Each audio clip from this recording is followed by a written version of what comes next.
Akan dimulai. Bismillahirrahmanirrahim. Assalamualaikum warahmatullahi wabarakatuh. Innalhamdulillah nahmaduhu wa nasta'inuhu wa nastaghfiruh wa na'udzu billahi min shururi anfusina wa min sayyiati a'malina. Man yahdihillahu fala mudilla lahu wa man yudlil fala hadiya lahu. Asyhadu an la ilaha illallah wa asyhadu anna Muhammadan abduhu wa rasuluh. Amma ba'd. Pertama-tama yang kami hormati Ibu Ketua Pimpinan Cabang Aisyah, Ibu Ketua Pimpinan Ranting Aisyah, serta jajaran pengurus Ranting Aisyah Kerajaan dan ibu-ibu Aisyah seluruhnya yang dapat berkenan hadir di pagi hari ini yang alhamdulillah cuacanya cerah dan panas, guys. Tidak apa-apa walaupun panas, tapi tetap kita bersemangat untuk mencari ilmu bersama-sama. Karena insya Allah nanti bagaimanapun ilmunya pasti akan ada manfaatnya. Tak lupa kita panjatkan puja dan bersyukur kita atas kehadirat Allah Subhanahu wa Ta'ala yang mana telah memberikan kita nikmat sehat iman Islam sehingga kita dapat merasakan hidup dengan tenang, bisa bernafas tanpa perlu bantuan satu apapun, dan itu yang patut kita syukuri. Kemudian salawat dan salam tetap kita haturkan kepada junjungan kita Nabi Agung Muhammad Sallallahu Alaihi Wasallam, yang mana beliau telah merubah zaman jahiliyah menuju zaman Islamnya seperti sekarang ini. Jadi sebelum masuk ke inti materi, izin perkenalan dulu, guys. Di sini kami bertiga, tim Musyrifah Pondok Pesantren Modern Samen, yang saya sendiri bernama Ustadzah Calimatus Saada, kemudian ada teman saya Ustadzah Iza Fitra, dan Ustadzah Masitoh Al-Sari. Jadi nanti kita akan menyampaikan materi terlebih dahulu, dan perawatan jenazah ini akan kita fokuskan ke memandikan dan mengkafani. Untuk prakteknya nanti hanya mengkafani saja, gitu. Kemudian setelah menyampaikan materi nanti akan kami perlihatkan dua video dari memandikan dan mengkafani, baru kita lanjut ke prakteknya. Ngerti nggih? Oke, langsung saja. Pertama, sebelum kita masuk bagaimana sih caranya memandikan jenazah itu, apa saja yang harus kita persiapkan, kemudian apa saja yang boleh kita lakukan atau tidak boleh kita lakukan. Karena bagaimanapun, walaupun dia sudah meninggal atau sudah menjadi seorang jenazah, tetap harus kita perlakukan dengan baik. Nah, sebelum masuk, kita harus mengetahui dulu jenazah itu apa. Jenazah itu apa? Kalau kadang kita menyebutnya mayat atau mayit, ya. Nah, di sini jenazah itu juga termasuk nama lain dari mayat atau mayit. Yang mana jenazah itu diambil atau jamaknya adalah janaiz, yang artinya perpindahan ruh dari satu alam ke alam yang lainnya. Jadi di sini kita ada di alam dunia, kemudian nanti ruh kita akan pindah ke alam akhirat, yang mana alam akhirat itu adalah alam yang abadi dan kekal.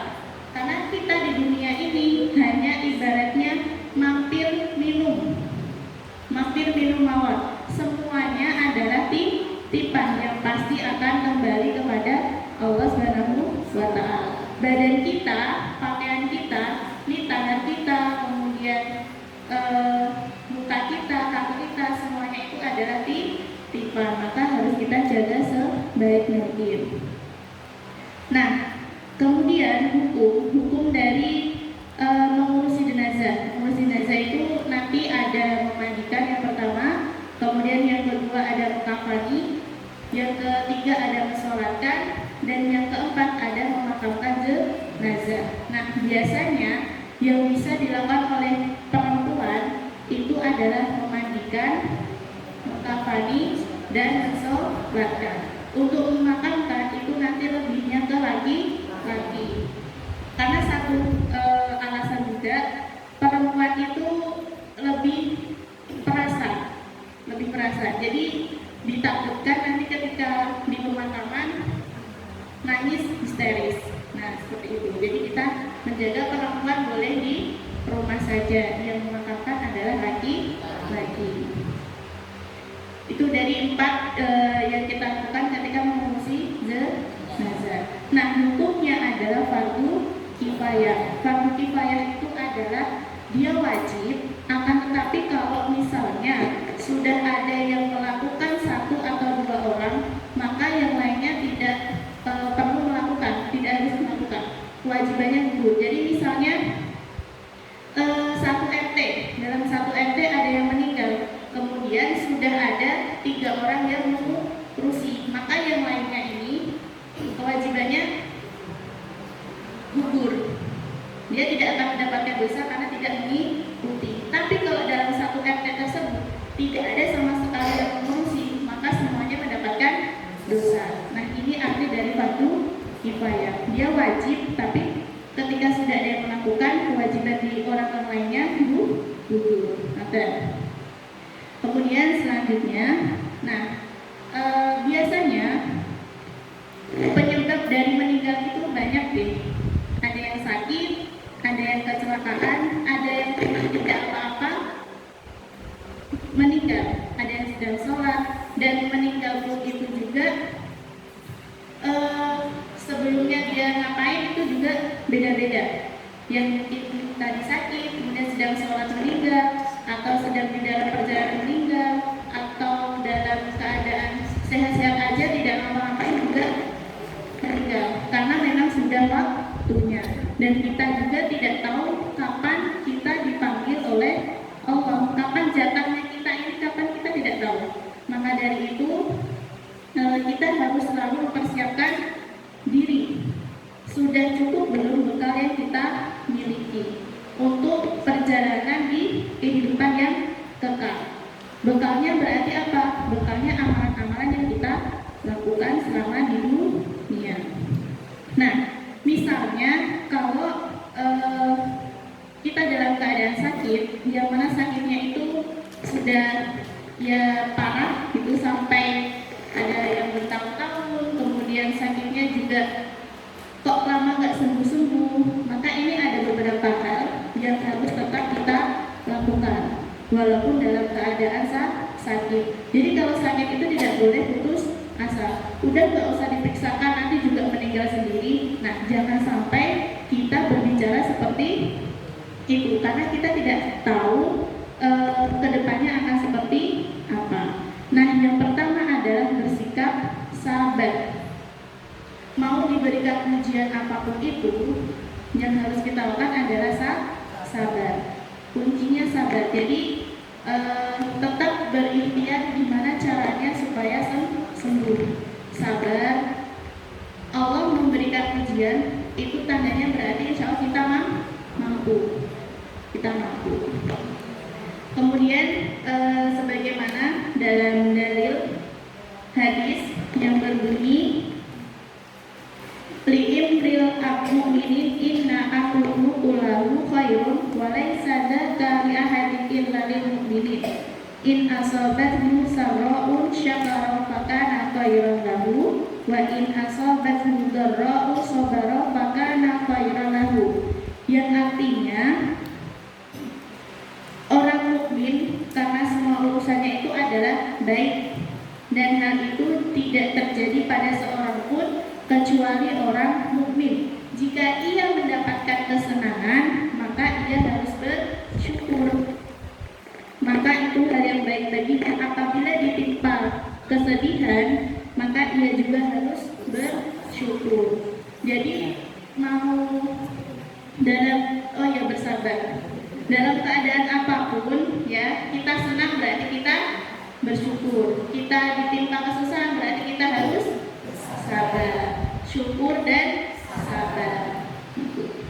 Kemudian yang kedua senantiasa berikhtiar. Pasti sakit yang kita rasakan akan diberikan kesembuhan. Jadi harus berikhtiar. Ikhtiarnya boleh dengan berobat, dengan berdoa. Dan ikhtiar itu tidak hanya kita sekedar berdoa saja. Aku sudah berdoa, tapi kenapa tidak dikasih kesembuhan? Jadi kalau ikhtiar itu semuanya harus seimbang, dari berusaha, berdoa, dan tawakal. Kalau kita sudah sepenuhnya berusaha, kita sudah sepenuhnya berdoa, baru kita bertawakal kepada Allah. Tapi kalau kita berusaha belum dilakukan, berdoa saja kita lakukan, kemudian berserah diri, maka itu belum sempurna. Jadi kita bisa tawakal, berserah diri, serahkan semuanya sama Allah kalau kita sudah sungguh-sungguh berusaha dan berdoa. Kemudian yang ketiga adalah senantiasa berprasangka baik kepada Allah. Ini kenapa kok gak dikasih kesembuhan? Berarti Allah tidak sayang aku, Allah tidak mendengarkan doaku. Jadi apa yang dilakukan Allah itu adalah tergantung prasangka hambanya. Kalau kita berprasangka baik kepada Allah, maka itu yang akan terjadi. Jadi Allah itu tergantung prasangka hambanya. Maka kita sebagai seorang muslim, sebagai seorang yang mukmin harus yakin akan adanya kuasa Allah. Itu. Kemudian yang keempat adalah merasa takut sekaligus penuh pengharapan. Jadi takutnya itu ini saya sudah sakit, kayaknya sebentar lagi. Nah, sebentar lagi takut berarti sudah banyak yang dipersiapkan. Misal dalam keadaan sakit, tetap kita tidak meninggalkan perintah-perintahnya Allah, terutama untuk sholat. Karena amalan bekal yang akan bisa kita bawa itu adalah sholat. Kan kalau misalnya kita sedang sakit, banyak keringanan. Misal sholatnya tidak bisa berdiri, bisa dengan duduk. Misal tidak bisa duduk, dengan tidur. Tidak bisa tidur, tidak bisa dengan apa? Dengan isyarat, dengan memejamkan mata, menggunakan mata. Nah, kalau sampai isyarat tidak bisa, berarti sudah disolatkan. Jadi semuanya sudah ada. Jadi tidak bisa berdiri, duduk, tidak bisa duduk, tidur, tidak bisa tidur, dengan isyarat tidak bisa. Berarti sudah waktunya kita dipanggil oleh Allah. Kemudian yang kelima adalah berwasiat harta kepada sanak keluarga. Jadi biasanya kan ibu-ibu ada yang punya sawah, ada yang punya tanah di mana. Nah, itu sudah mulai memberikan wasiat atau pesan kepada anaknya. Mungkin semasa hidupnya itu pernah punya hutang, contohnya pernah punya hutang dan belum dibayar. Atau hutang ini bukan hanya sekedar hutang uang, hutang puasa. Nah, itu boleh disampaikan kepada keluarganya. Dulu atau siapa, dulu ibu pernah punya hutang puasa, kayaknya kurang 2 belum dilunasi, belum dikodok. Nah, itu bisa disampaikan. Atau masih punya sesuatu yang dia belum dilakukan. Nah, itu boleh dipesankan kepada keluarganya. Kemudian yang selanjutnya, kewajiban muslim atau keluarga terhadap orang yang akan meninggal. Jadi kalau tadi adalah sesuatu yang harus kita lakukan kalau menimpa diri kita. Sekarang adalah yang harus dilakukan keluarga untuk orang yang akan meninggal. Yang pertama adalah menangkinkan atau menuntun dengan lafaz la ilaha illallah. Biasanya sudah ketika mau meninggal sudah terlihat itu kayak sakaratul maut, diambil nyawa itu sudah mulai terlihat, dan kita sebagai keluarga itu mulai menangkinkan lafaz la ilaha illallah. Maka ketika orang yang sakit itu jangan sampai ditinggal. Jangan sampai ditinggal sampai misal 1 jam berapa. Nah, kalau cuma ditinggal 5 menit insya Allah tidak perlu. Tapi terkadang pun ditinggal 5 menit kita balik sudah tidak ada. Oh, berarti di situ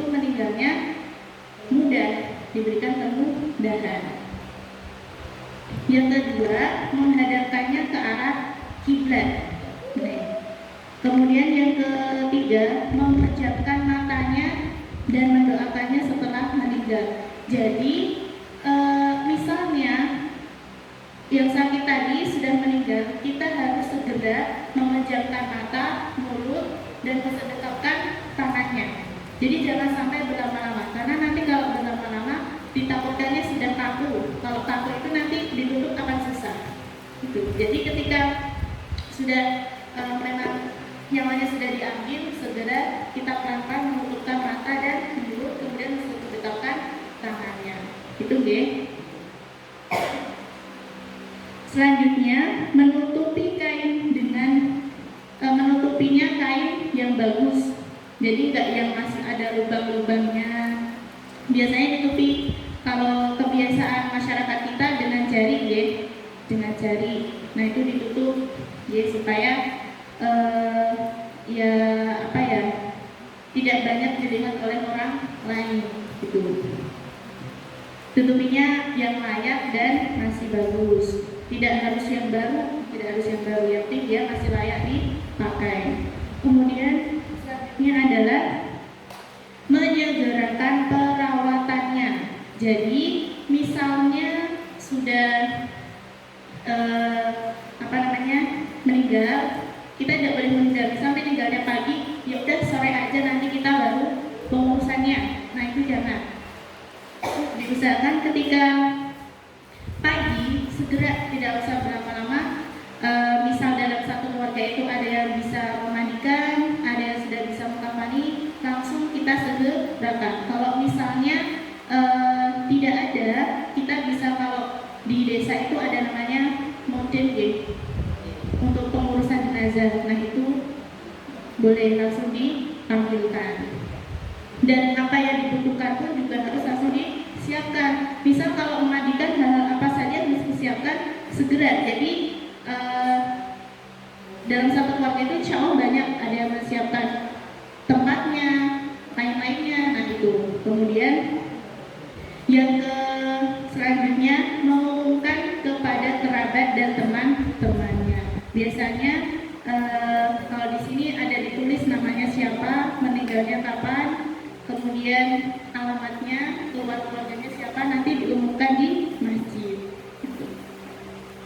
Yang terakhir, melunasi hutang dan melaksanakan wasiat. Walaupun sudah meninggal, hutang tetap harus dibayarkan, karena masih ada sanak keluarga yang punya kewajiban untuk melakukannya. Tapi kalau sholat itu tidak bisa digantikan.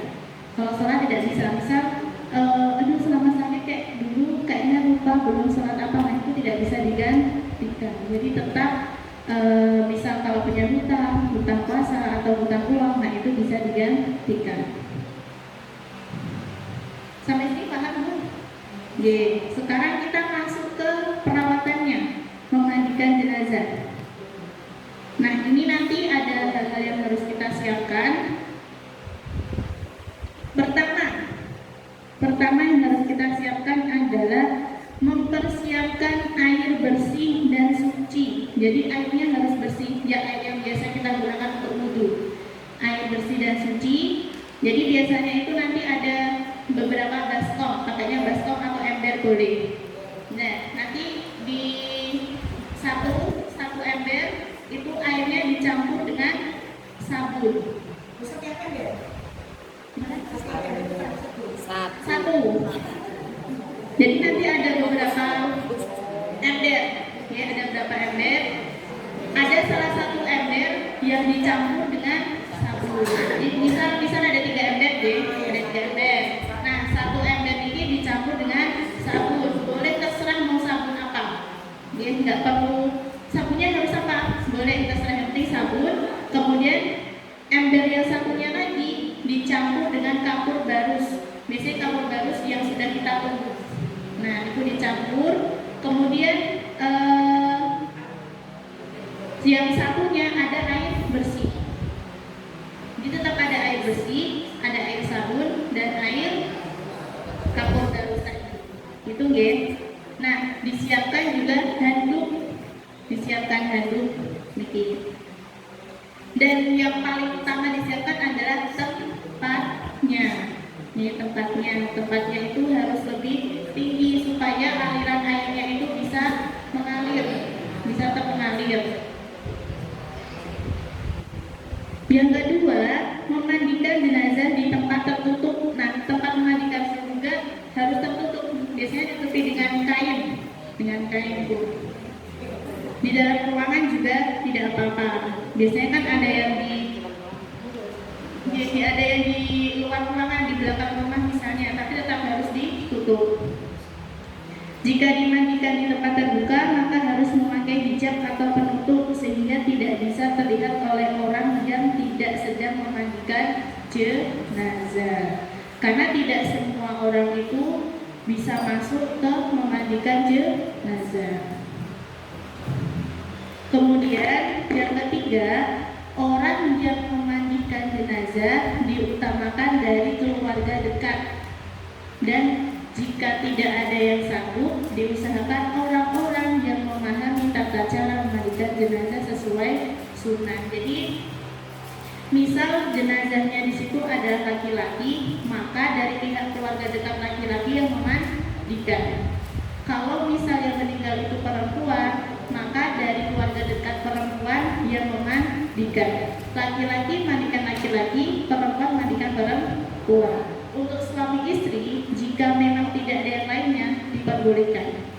Misal yang meninggal istrinya, maka kalau tidak ada yang lainnya lagi, suami boleh. Kalau misalnya yang meninggal suami, tidak ada lagi yang bisa memandikan, maka istri boleh.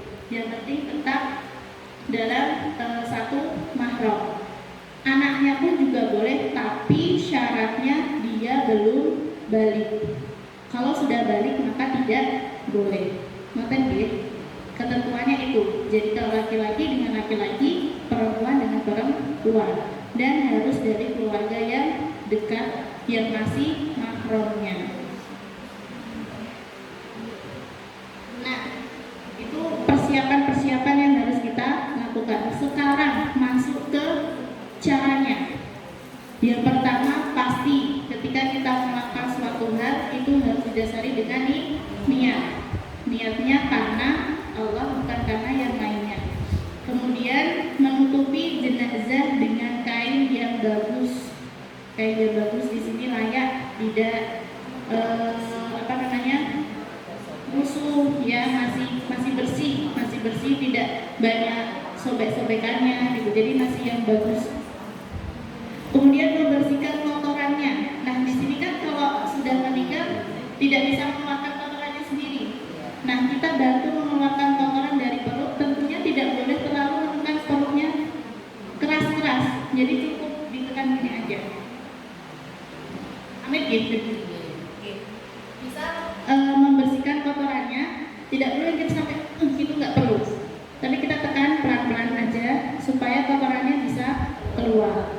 Nah, kalau misalnya nanti ternyata ada kelainan atau kotorannya tidak berhenti, bisa nanti ditutup dengan kapas atau kain. Tapi kita tetap mengusahakan untuk mengeluarkan kotorannya. Kemudian memulai memandikan jenazah dengan membersihkan anggota tubuh terlebih dahulu. Anggota tubuh berarti pun di bawah.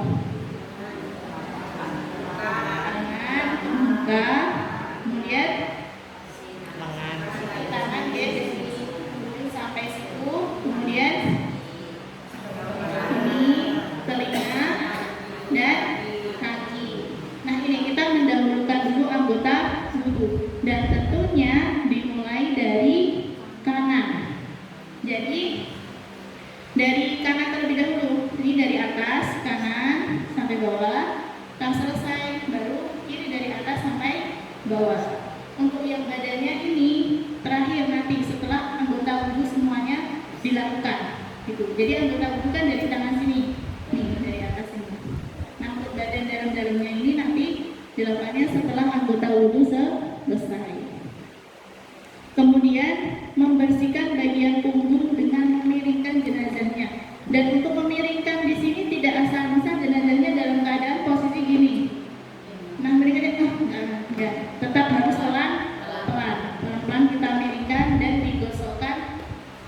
punggungnya, dibersihkan punggungnya, dibersihkan dengan sabun. Biasanya juga memakai spon yang biasanya untuk mandi itu.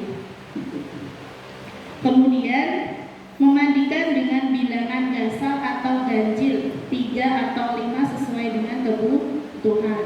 Jadi nyiram mandinya ini dengan 3. Biasa kalau perempuan itu kan haid itu ada mandi wajib. Nah, mandi wajib pun juga itu guyuran airnya itu ada ketentuannya 3 atau 5 atau 7, yang penting bilangannya ganjil. Dan tentunya dimulai dari kanan. Jadi misal sudah selesai disabunin atau sebelum disabunin tadi dibasahin, ngambil air, dimulai dari kanan 1, 2, 3. Misal kok 3 gak cukup, 5. Oh misal 5 kok gak cukup, 7. Yang penting bilangannya harus ganjil. Sesuai dengan kebutuhan masing-masing. Yang ketujuh, jika jenazahnya wanita dan rambutnya panjang, maka melepaskan galungan rambut dan mencuci dengan bersih. Jadi disampoin. Kan kadang ada wanita yang rambutnya panjang. Kalau yang seperti halnya kalau kita mandi mau sampoan digerai semuanya. Tidak boleh ada yang digulung.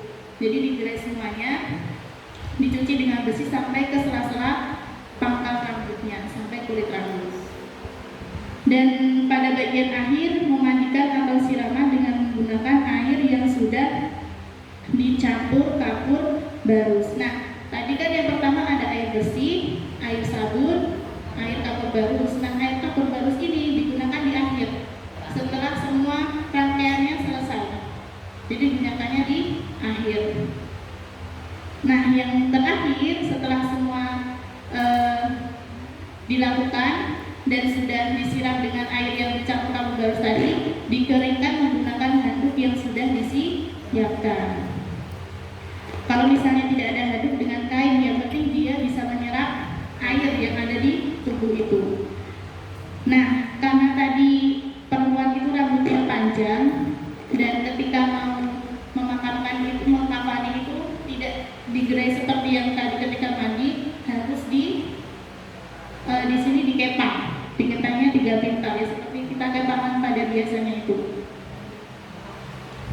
Kemudian merahasiakan aib yang ada di tubuhnya. Jadi misalnya kok mungkin nanti ibu-ibu di sini ada yang melakukan memandikan jenazah, apa yang kita lihat ketika tadi memandikan itu jangan disebar ke yang lainnya. Misal tadi loh badannya ada ini, tadi loh ngeluarin kotoran itu susah banget, tadi ini, nah itu tidak boleh.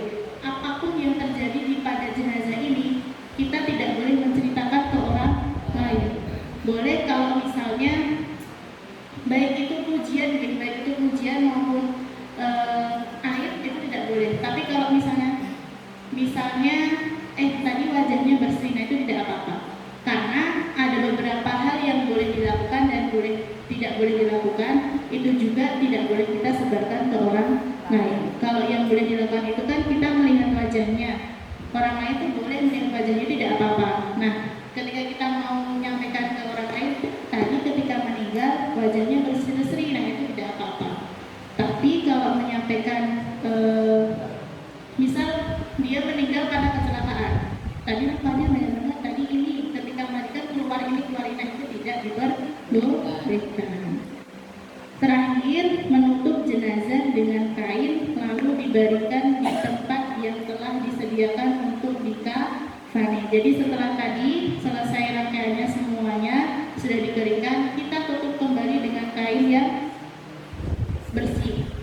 Boleh biasanya jarit sih kalau di sini, kalau masyarakat kita itu jarit biasanya. Nah itu nanti baru dipindahkan di tempat yang sudah disiapkan untuk mengkafani. Nah biasanya ibu-ibu itu sudah menyiapkan kain-kainnya dibentangkan, tinggal jenazahnya ditaruh. Nah ini adalah cara memandikan jenazah. Ada 12 cara yang harus kita perhatikan ketika mau memandikan jenazah. Sampun paham ya? Nanti bisa kita kita lihat lagi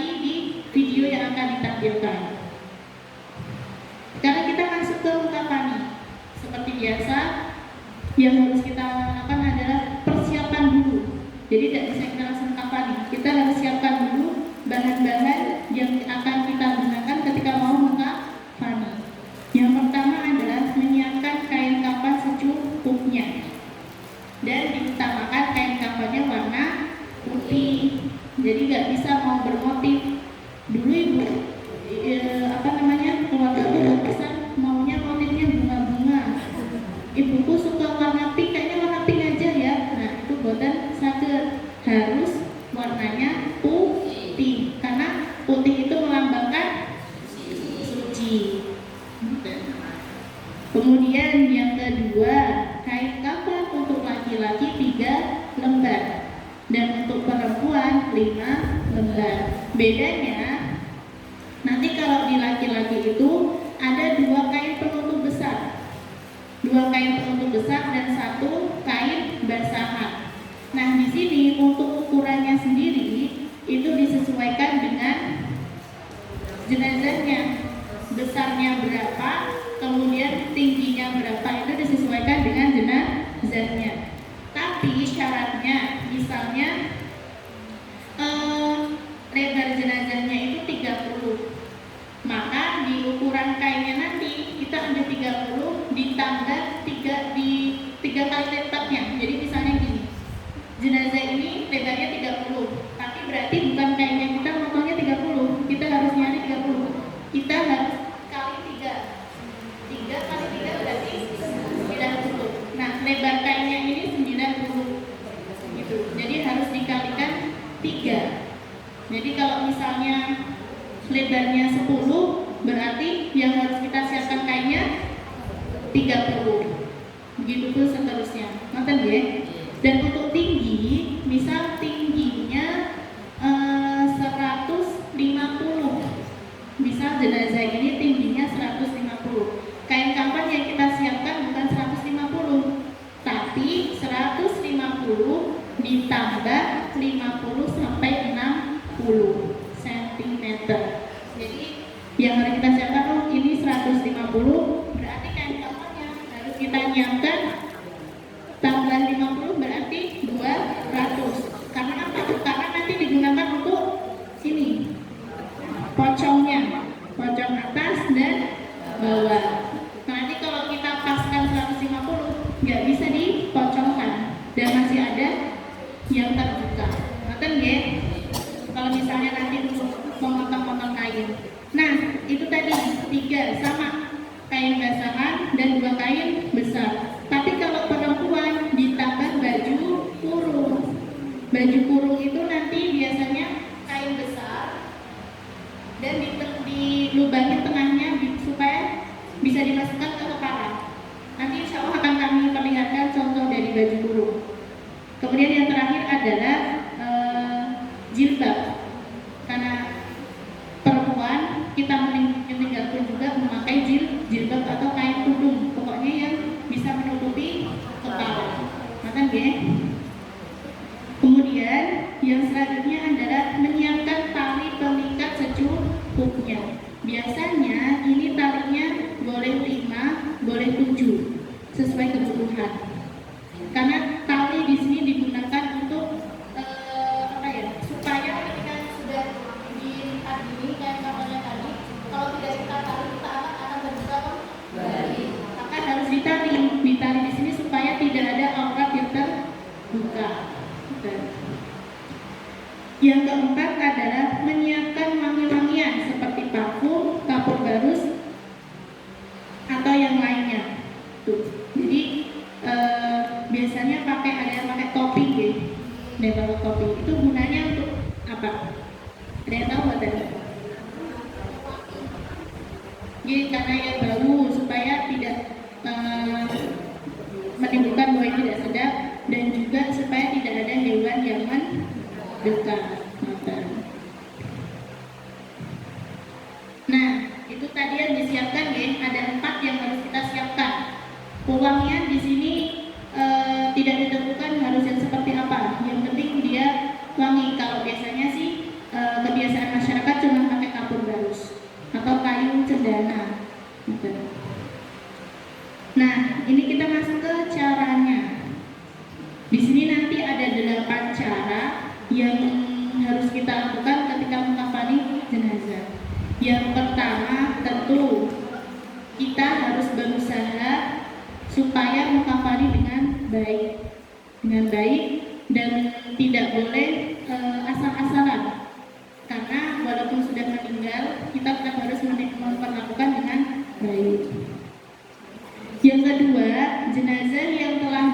memandikan diletakkan di atas kain penutup dalam keadaan tertutup auratnya. Untuk tali pengikat bisa diletakkan di bawah kain penutup sebelum jenazah. Jadi di sini sebelum tadi ada, misal kita fokus ke perempuan ya, fokus ke perempuan.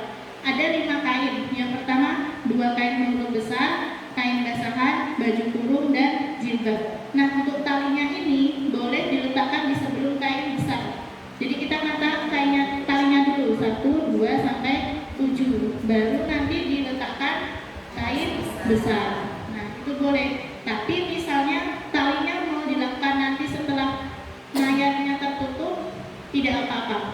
Cuman kayaknya lebih mudah talinya terlebih dahulu. Maka kemudian jenazah laki-laki ditutup dengan 3 lembar kain. Kalau jenazah perempuan dengan 5 lembar kain. Nah, biasanya ini ada juga memakai celana dalam. Nah, celana dalam itu sesuai kebutuhan saja. Karena kan biasanya ada yang masih mengeluarkan cairan yang banyak. Nah, itu misal butuh dipakai boleh. Kalau tidak dipakai juga tidak apa-apa. Kemudian yang selanjutnya, setelah selesai ditutup dengan kain, lalu diikat dengan tali yang sudah disiapkan dengan simpul di bagian kiri. Jadi talinya itu enggak yang sudah seperti kain kapan dan kita tidak punya pernah talinya, tapi di sampingnya samping kiri di sini dan talinya tali simpul, tidak ada tali mati. Karena nanti ketika dimakamkan akan ada beberapa bagian yang dibuka. Nanti kalau talinya tali mati susah. Jadi tali simpul yang bisa langsung dilepas. Dan talinya tidak perlu yang sampai jadi seperlunya saja longgar, terutama di bagian ini leher, karena kan nanti ketika sudah selesai dikafani wajahnya dibuka, karena misal ada kerabat yang mau melihat. Nah, misal kerabat yang ada melihat, misal kerabat yang mau mencium keningnya, itu tidak apa-apa. Jadi boleh kita mau membuka wajahnya itu boleh, mau mencium keningnya juga boleh. Menangis juga boleh. Yang tidak boleh adalah meratapi, karena meratapi ini kebiasaan orang-orang Yahudi dan kita tidak boleh. Jadi menangis boleh, tapi tidak boleh sampai meratapi. Kemudian selanjutnya memberikan wangian seperti parfum, kapur barus atau yang lainnya, kecuali bagi jenazah yang sedang ihram. Jenazah yang ihram itu tidak perlu dikasih wangian, bahkan pakaian yang dipakai untuk ihram itulah yang digunakan kain kafannya, gitu. Jadi setelah semuanya dibentangkan dari tali, kemudian kain penutup, 2 kain basahan, kemudian baju kurung dan jilbab, nanti ditaburin kapur barus. Kapur barus dimulai dari kanan terlebih dahulu, kanan dari atas ke bawah, kemudian kiri dari atas ke bawah. Setelah itu baru jenazah yang diletakkan di atas kain kafan. Dan lubang-lubang yang ada di jenazah, telinga, mata, hidung, mulut ditutup dengan kapas. Kapasnya pun yang sudah diberi seperti kain cendana. Kalau warnanya itu kuning kalau nggak salah, kuning. Karena kan nanti biar supaya tidak ada hewan yang mendekat. Bahkan pun lubang yang bawah itu juga ditutup. Nah, kalau untuk yang jenazahnya banyak lukanya, itu juga harus ditutup. Bagian luka-lukanya ditutup dengan kapas atau kain.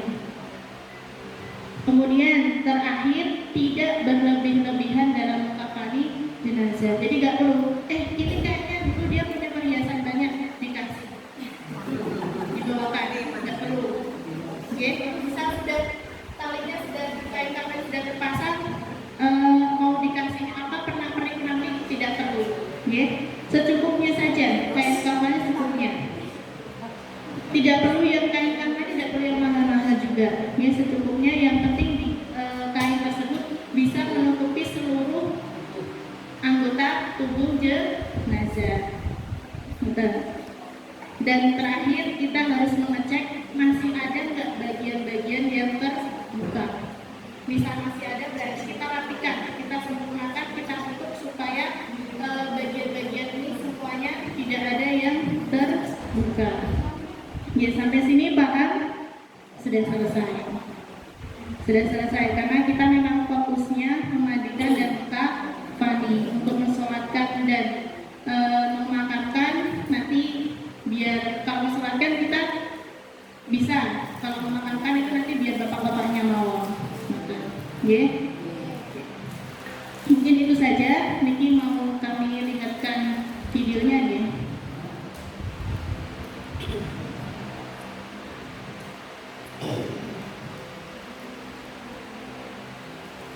Jadi kami sudah sama mengambil dari YouTube dan kami mengambilnya sama-sama dari prodi kebidanan yang perempuan juga kita fokusnya.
Nih, karena kan dia juga lebarnya lebih besar dari yang lainnya. Kita tata dulu, ada 7 tali. Bagian kepala, kemudian bagian leher,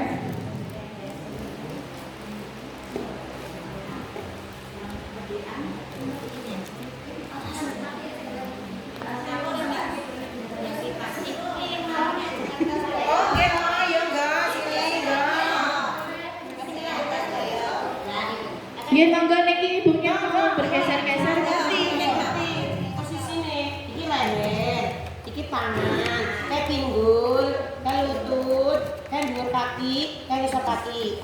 Karena untuk jenazah ini ketika kita mengkafani, kepala harus di utara. Nah, seperti ini, kan kepala sudah di utara. 7, boleh 5. Oke, boleh 5, boleh 7. Setelah semua tali 7 ini terpasang, kita mulai memasangkan kain penutup yang paling besar, yang ukurannya tadi ya sesuaikan dengan panjang, kemudian ditambah 50. Nah, di sini kenapa kita harus pakai kain putih, kemudian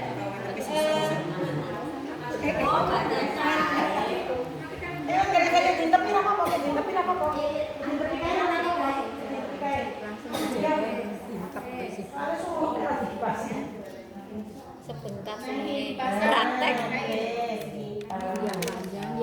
Nah, di sini tadi kan 2 kain penutupnya 2. Kenapa harus 2? Karena supaya 1 tidak ada bagian yang terlihat. Gitu. Karena kan tergantung ini, kalau ini kan contohnya kain kafannya agak tipis. Setelah 2 kain, kemudian kain basahan. Kain basahan jadi Saya sebentar, apakah nyerah sampai ini tetap harus urut begini atau boleh agak miring? Boleh. Soalnya kan menjagani tubuhnya besar, setelah kaki itu bisa nutup rekep terus set gitu loh. Boleh berarti ya? Boleh. Tidak harus dengan kondisi tertumpang rata, tapi boleh agak miring supaya lebih lebar gitu ya. Ya, lanjut. Karena tadi disesuaikan kalau biar tidak menyusahkan disesuaikan dengan panjangnya ditambah 3 kali tadi. Basahan. Ya, ini kain basahan. Kalau kita kebiasaan kita nyebutnya kain sarung, kayak sarung yang dipakai bapak-bapak itu tadi. Setelah kain sarung, jilbab. Kain sarung ini juga boleh panjang, kalau tidak harus hanya sampai di pinggang. Boleh. Boleh lebih panjang lagi. Iya, tapi ya sesuaikan tidak terlalu melebihi kain ini. Ya, dia biasanya di kita itu ya biar habis itu tadi itu kain yang untuk agak bukan cuma sampai di pinggang tapi agak santai gitu lah. Tidak apa-apa. Untuk basahannya. Iya. Nah, ini baju kurungnya seperti ini bentuknya. Kami yang buatnya sekedarnya, yang penting ini kepalanya bisa masuk. Jadi kan tadi kalau yang dicontohkan di video ada lengannya. Nah, kalau ini kami tidak ada karena nanti kalau kita mengantisipasi misal kalau tangannya sudah tidak bisa dibentangkan lagi. Nah, ini contoh baju kurungnya. Iya, ada lubang untuk kepala karena nanti dimasukkan. Nah ini kan dibuat seperti ini. Tadi kan bisa sampai bawah. Buatan sampai sini, sampai paru.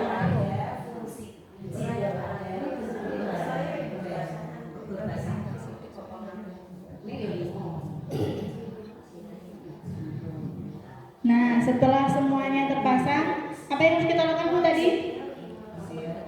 Disiram uangnya atau kapur barus. Nah, ini contoh saja ya, kita sudah melakukan barusnya ya, kita sudah melakukan. Ya, cuma disebar ini dari kanan. Ya. Cuma di sini dibagi dari kanan. Kanan dulu. Nah, ini kalau misal mau pakai wangian boleh, ini contoh kami wangian juga. Oke. Kalau mau kapur barus juga Boleh. dari kanan. Iya, dari kanan. Kanan, bawah, tas bawah, kemudian ke bawah. Jadi udah itu begini kita gosok.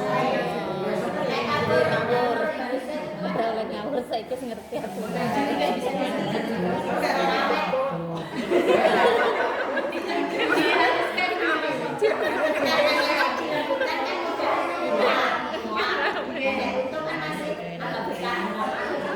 Diharuskan dulu karena takutnya misalnya kalau utuh kita angkat kita ambil Kejar.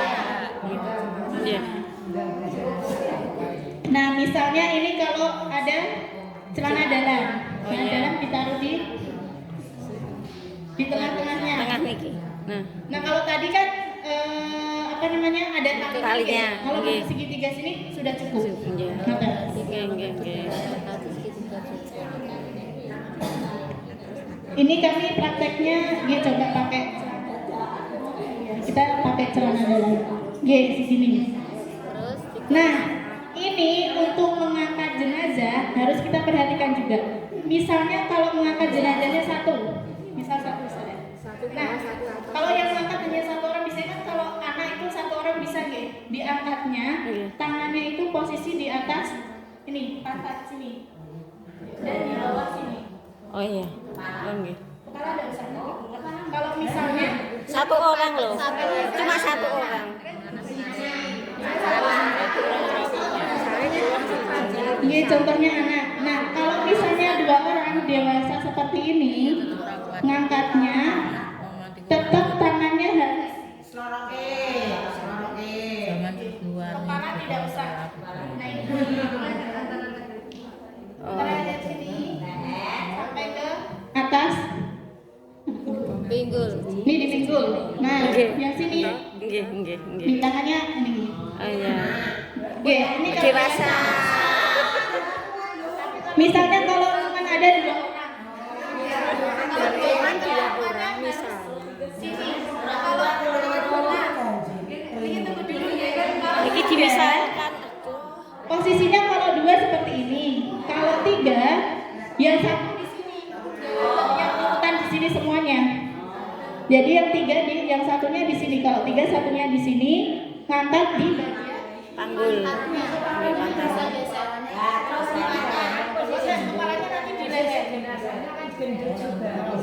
Nggih, makanya kalau misalnya gini, misalnya cuma 2 orang. Kalau 2 orang posisinya seperti ini. Kalau 3 orang, yang satu di sini. Kalau misalnya mau 4 orang, berarti sama. Berarti tidak ada aturan harus ganjil juga. Boten. Boten.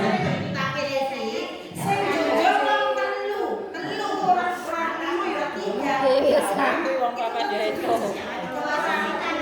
Terus tangan itu kudu sorot apa sambil gini. Kalau tangan harus Di bawah. Harus nih. Orang nyelontar orang.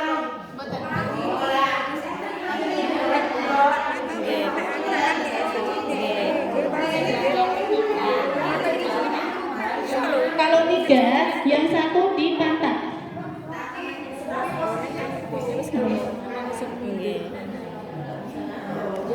Terus Jadi 3 ini menyempurnakan. Gini. Yang 2 sudah di sini, yang satu di sini, satu di sini. Nah, yang satunya di bagian pantat. Itu kalau 3 orang, insya Allah kalau 3 sudah kuat, karena sudah terangkat semuanya. Ini bagian kaki sudah ada. G, satu sini. Jadi tidak semuanya di pinggir sini.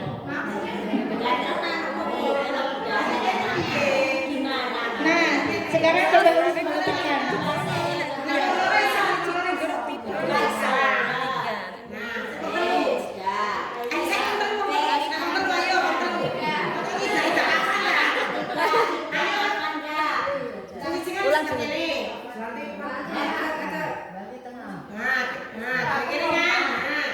oh dari situ. Nggih nek 3 ngoten. Ya mundur. Lah kita tidak akan sing beri. Lah kok tidak mikire riyen sing dipraktekne riyen terus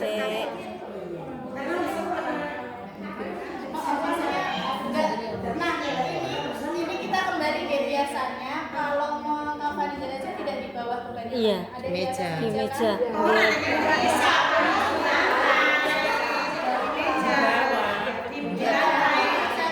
Lebih baik di atas meja.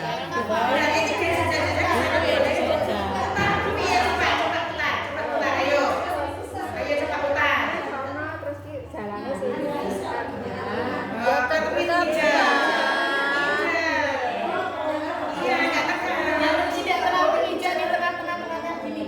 Tapi kalau di pinggir-pinggirnya jangan. Ayo, jajal, ijek. Tetap menginjak ya.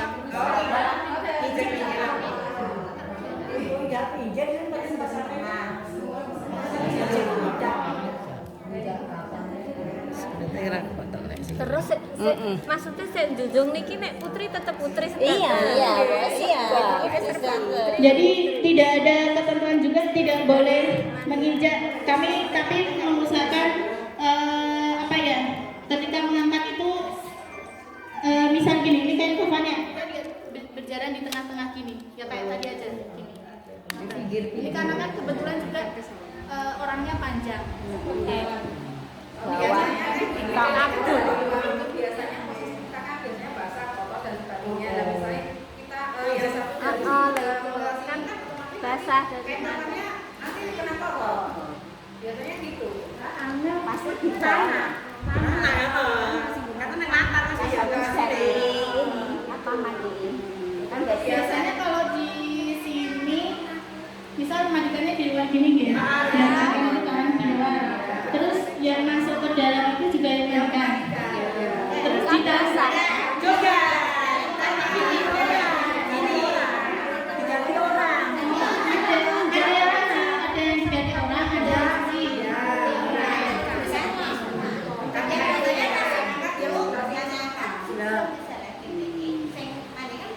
Di sini modelnya memandikan ada yang sudah ada tempatnya, ada yang di panggung.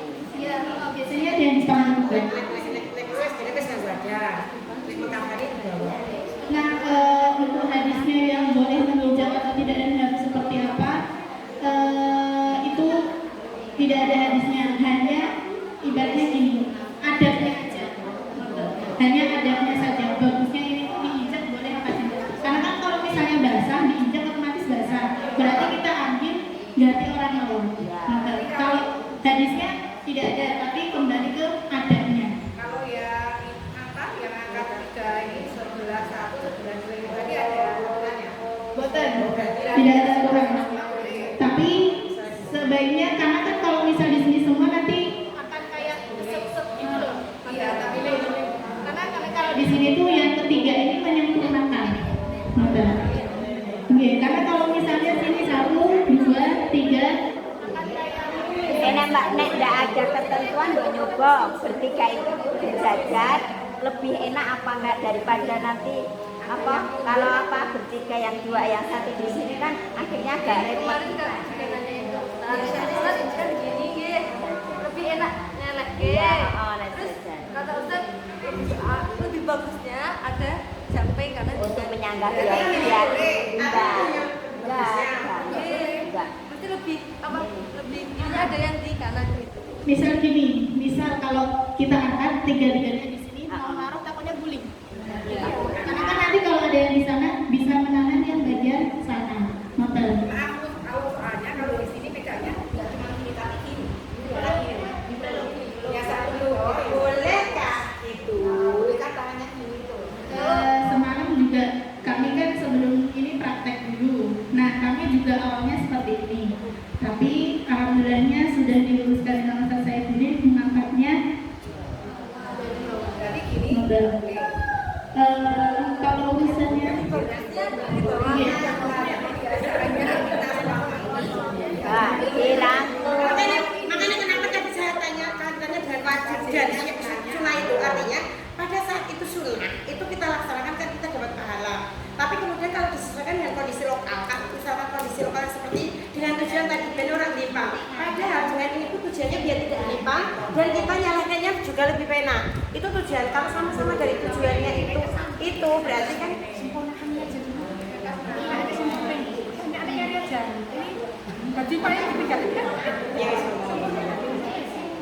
Jadi untuk terkait apa ya yang gini-gini dan lebih jelasnya nanti kami semampunya menjalani gitu karena kami juga semalam ketika belajar juga masih seperti ini dan diluruskan dengan saya syukuri bagusnya dari Karena kita pemulakan tentang pembiayaan sebenarnya nggak kuat itu. Adabnya lebih tepat. Jadi nek ngangkat kudu sing wong luwih tua. Intine seperti bahasane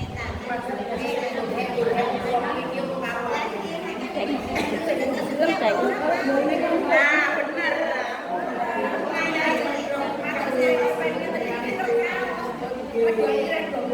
maka ya nanti untuk lebih jelasnya lagi ya kami juga masih tahap belajar juga jadi insya Allah kalau memang ada pertemuan dan lebih bisa yang ada yang bisa lebih detail nanti ditanyakan lagi ya betul ya jadi kita lanjut dulu ya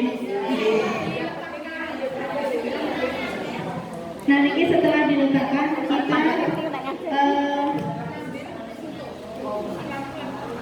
penutupnya jangan diambil dulu karena kan di sini nanti kalau misalnya penutupnya diambil auratnya terlihat. Nah kita rapikan dulu, kemudian kita mulai menutup baju kurungnya.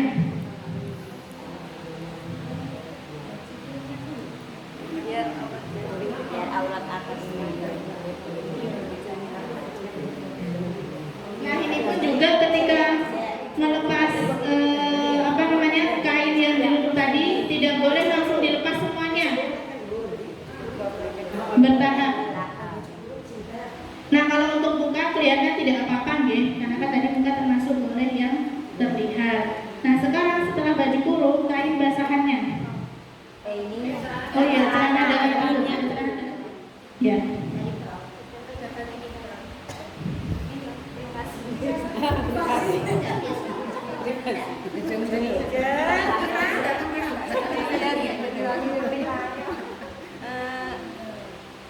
Celana dalamnya hanya yang dipasang aja menutupi.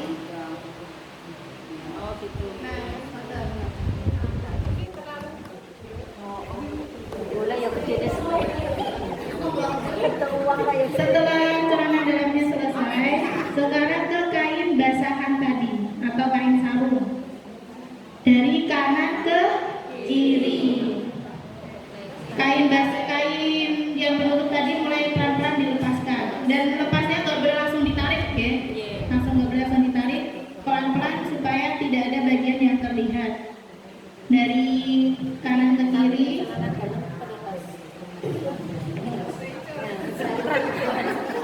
Dan dirapikan di sini, boleh diselipkan ke bagian badannya mayat. Kemudian kiri ke kanan.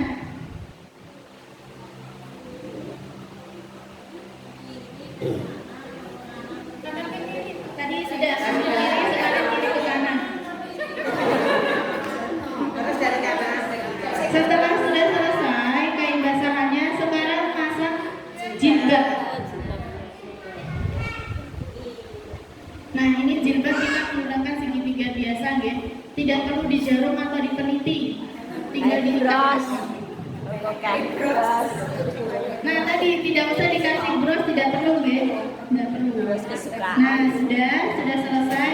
Mulai menutupkan kain penutup. Di sini boleh satu-satu, boleh langsung semuanya, tidak apa-apa. Tidak ada ketentuannya. Ini satu-satu. Oke, boleh satu-satu, boleh Dari langsung kanan ke semuanya, kiri, tidak terus apa-apa. ganti kiri ke kanan. Nah, Ayo cepat.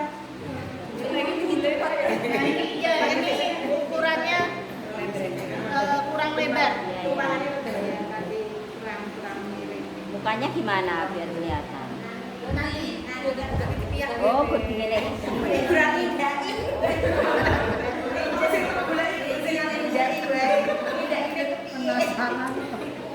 Nah, di sini dipastikan sudah tertutup semuanya, boleh ditali. Ditali sudah ada. Ditarik enggak? Ditarik seret gitu enggak? Dirapikan, dapat diluruskan, tidak ada supaya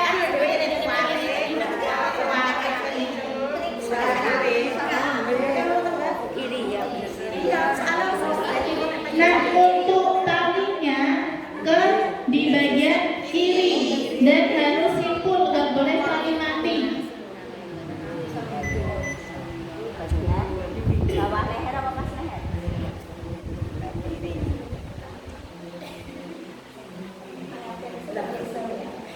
Itu bawah lutut atau pas lutut? Jadi bagian bawah, ya, bawah, kemudian mata kaki, lutut, panggung, ini, kemudian ini tangan.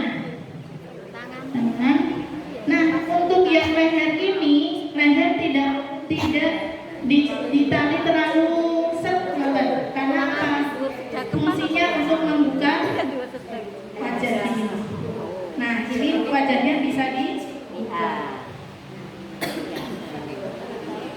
Ketika semua sudah selesai ditalikan, kita cek ulang lagi, masih ada bagian yang terlihat atau tidak. Ketika dipastikan sudah selesai, sudah.